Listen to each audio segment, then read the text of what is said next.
Welcome back to Pro League, everybody. Here we got KT versus StarTale-yoe. Had to look over there for a second. Live in the next arena. And so far, it's been pretty one-sided in KT's favor. It's 2-0 right now. Life and Zest doing their jobs quite well. Even though it took a little bit of extra time, still one-sided. That's right. Pretty brutal. But yeah, drawn-out games. And here we go again. It's going to be Stats up against aLive. Look at that record. 4-1 against Terran this season already. God damn it. That's looking good. Why are you so good, Stats? Yeah, this guy is fantastic, especially if he gets to the mid to late game. This guy is probably one of my favorite PvTers. Just because of that, he is so comfortable in those heavy macro games.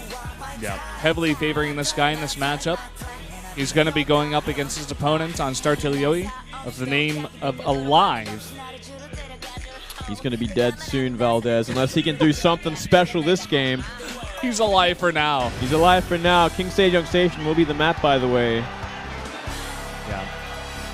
Looking at his record so far in Pro League in total, actually 7-16, not the best I've ever seen. And even in this one for 2015, 1-4.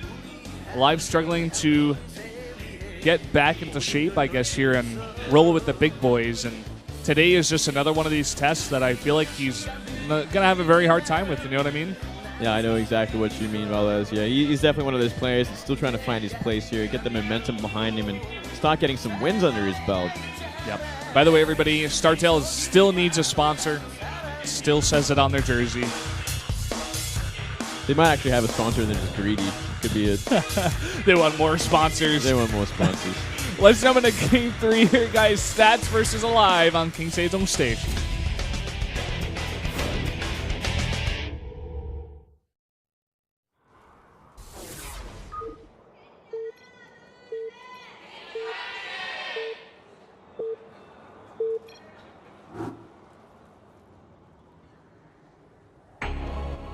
Down here in the bottom right, in the red, the Protoss player from KT, he is Stats. And up here in the top left for StarTale/yoe, it is aLive. aLive. It's aLive! Well, Valdez, now that that's out of the way. Yeah, man. I just had to get that out of my system. You know what I mean? Fantastic. That's definitely what I was thinking as well. But, yeah, King Sejong Station, Valdez. Let's talk about this map a little bit while we... Let's do it. While we deal with this Heart of the Swarm opening sort of few minutes. Yeah, man. We can even talk about how much better the Legacy of the Void opening few minutes are going to be. We're just not going to be an opening, right? It's going to be straight in.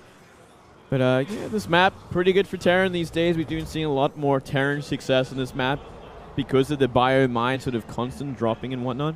And we have seen that from aLive in recent times, but he hasn't really found the money hits with his mines, or like just really hasn't been keeping up with his multitasking when it does happen, and he eventually just falls apart. The thing about those mine drops is that the really good players, especially the Korean ones, they make it look so easy. It's like, okay, you just boost in, you drop them in, you get a great hit, and then you save it, you get out, and everything's... everything's all good. Dory. Yeah, exactly. But when you actually try to execute it yourself, it's a little bit harder than it looks. Even for some of these, B-level pro gamers that try to make it here in Korea, they just try to go for it. Is he a B-level pro gamer, Valdez? I would say so. What would you say? I agree completely, actually. Dare I say, even aLive hasn't really had that much success in the world stage either. In the last couple of years, he was very good towards like 2012 and 13, but then he dropped off and came back to career, but still just didn't find the traction. And man, if that's a proxy Stargate, then it's going to be a mighty quick one. That's about as close as you can get it, man, without it being in the main base. Yeah, and he could have, if the pylon was like a little bit closer, he probably could. And here we go. And I don't know about this, man. Damn. Like, a Reaper opening from aLive, he's going to see in the main base. Well, I mean, what's he going to do about it? Oh! He might actually do this. He's not going to see it there. Oh, man. Oh, man. He's like, he won't do it that close. Yeah, he's actually going for the scout. He's going to try to see everything on the left side of the map, but it's not there. Wow. He's even scouting on the right side. Wow. And that is so unfortunate. Here's an interesting thing, Valdez. Look where this factory is going to be in the mid-right here. We do see an SCV down there. It's a little spot we do see Vision in. And I think we're going to see that factory there. So it's going to be a proxy from him too. But guess what? I'm pretty sure this Oracle just kills him. Look at this. aLive is just getting so unlucky with the scout. Oh, man. He's going back up. He's really looking for it. He's looking everywhere but where he needs to look. And I think we just see game. Yep. He's just not going to have enough, man. He's going to get so much damage done. The SCV is coming for another scout. And he's got to know something's up. He has to. But he just doesn't have the tools in his main base right now to stop this. Look at this. He's almost finished the engineering base, so he's going to try and start a turret, but... Yeah, he's going for it. Guess what? The Oracle says hello. It's already in the main base, man. Here we go. Oh, no. And he can just ignore those Marines. Only 2. It's not enough DPS. He's going to lose. Yeah, he's just going to kill him at this point. He's going to use all this energy. No more mining here, man. Down to 9 SCVs, and he might be able to finish that turret, but at this point, like, a follow-up Oracle, and you're gonna have a hard time. It's essentially game from here, Valdez. Maybe if he found like something good with this proxy factory, but he doesn't even actually have enough minerals to make it mine. It's 25-9 right now on workers. Yeah. And stats is the higher army supply. aLive right now, he's like, well, I guess I just got to get back and mine in my main under my 1 missile turret because that's all I could afford. Yeah.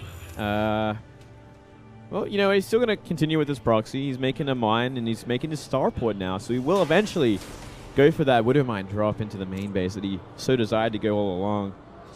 But I don't know if he can really make catch-up unless he gets, like, really perfect Widow Mine hits. Yeah. The other part of this is that those Oracles got a full scout of the base. So he's like, okay, I know you're missing buildings. I can just bring back some of my Oracles and just make sure in case it's a mine drop, I can have enough energy for the detection for the mines and can even snipe out that Reaper. Yeah. The mines actually might find its way in. Makes a 3rd Oracle. He might just, like, sacrifice these Oracles and just kill everything. He could definitely try that. There's only 1 turret and 2 Marines. I feel like he should have maybe made a robo at one point. He does have the money for it even now. Like, you know, just to be super safe. Oh, my God. It'd be fun if he actually goes for the ignore. He has so much energy at this point as well. He's just making a 3rd base. He just doesn't care. He's like, well, I guess I'll just get even more ahead. Well, you know, it's funny, too, because these mines can come in, like, mine the main base. He just transfers all his probes to the 3rd. He's like, well, I just have so many bases that your mine drop doesn't actually matter. I guess that's one way to handle it, huh? It's like the hardcore, like, I'm winning counters where I just have too many bases for mine drops to work. Okay, here we go. First mine drop coming in.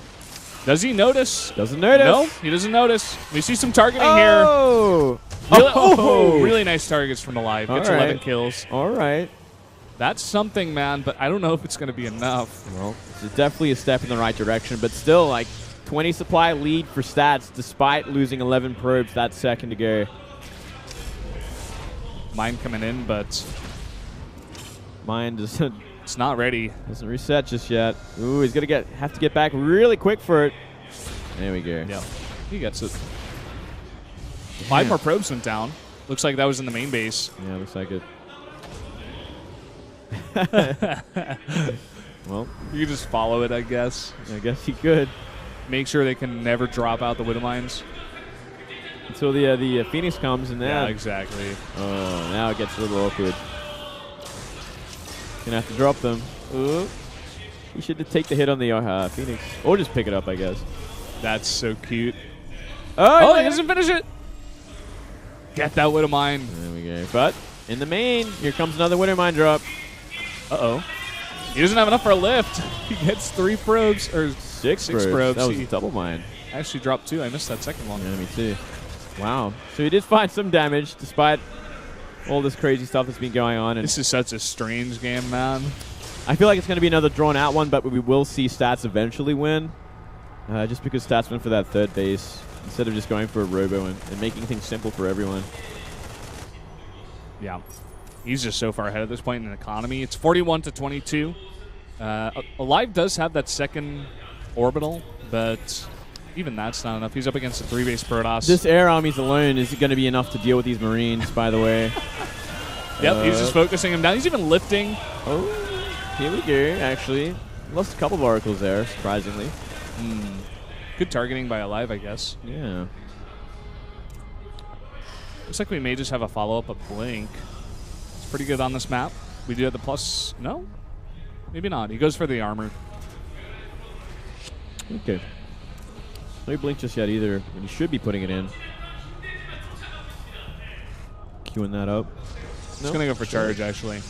I was figuring, with the Blink, because it's so efficient, it would make sense, but I just go for the attack, Yeah, maybe he just wants to go for that, like charge lot, Archon, Immortal, whatever. The Marine's going to come in here. It's going to be a lot of force fields for this. Does have to be careful. He needs more stalkers in this mix. He's trying to warp him in now. He's going to pick up a Widowmine here. Not finding too much. Marine's looking for some probe kills at that third base. They force some of the probes off. They do get 3 kills here, but that's going to be it.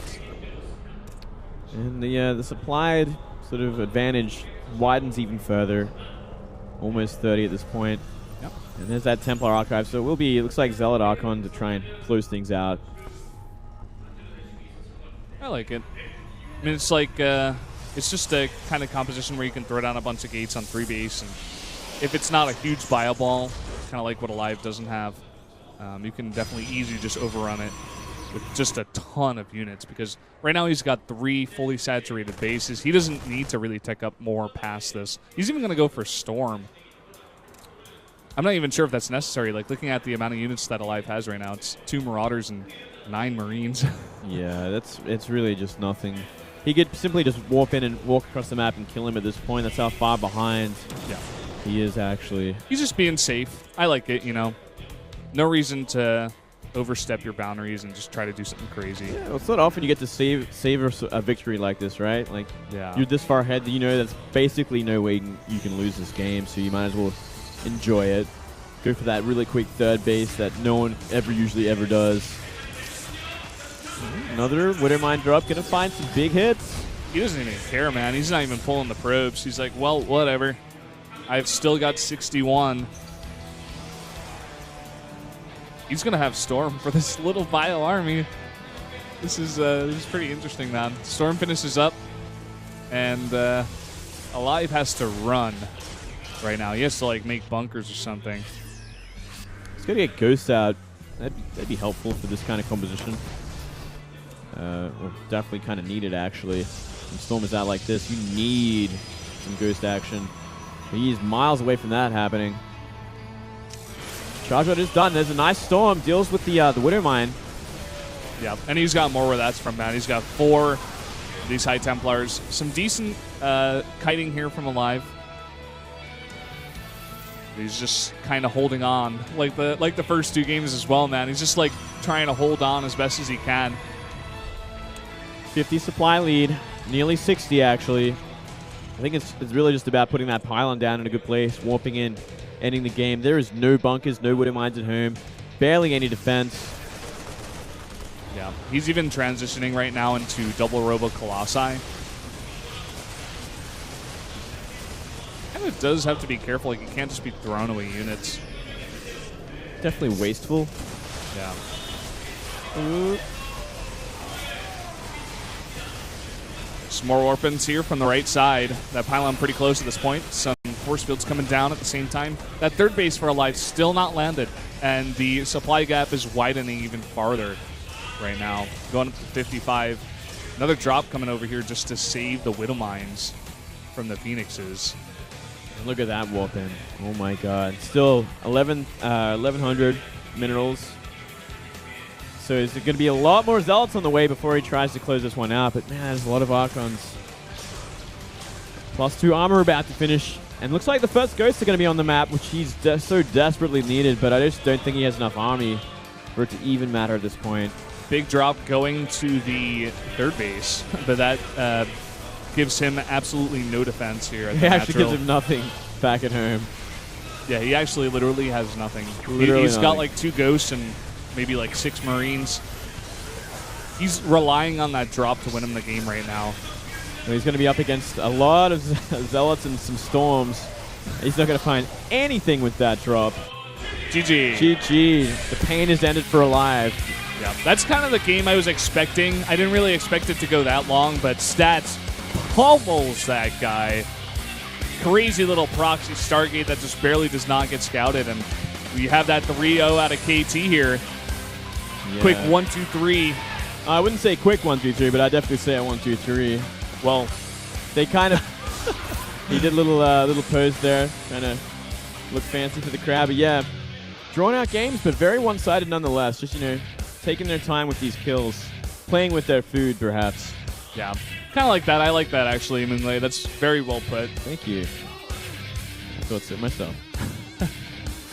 So KT, that's pretty big for them. Just looking at where they're at right now, they're 2-3 with the +1, but now after that win, they're going to be 3-3 with the +4. So that puts them in a much better spot here, actually. It's going to put them ahead of Samsung, Galaxy Con, and MVP. It's actually going to put them in 3rd place. Yeah, well, you know what? Samsung really dropped the ball yesterday. Place. Yeah, well, it puts Samsung in 5th, perhaps? Yep. Yeah. MVP in 6th. Well, I mean, they really dropped the ball yesterday. They lost some games they shouldn't have lost, and yeah, they're surprised there that it happened like that. Definitely gave an opening for KT. Yeah, it's funny because StarTale-yoe was able to get 4th place last round, and this time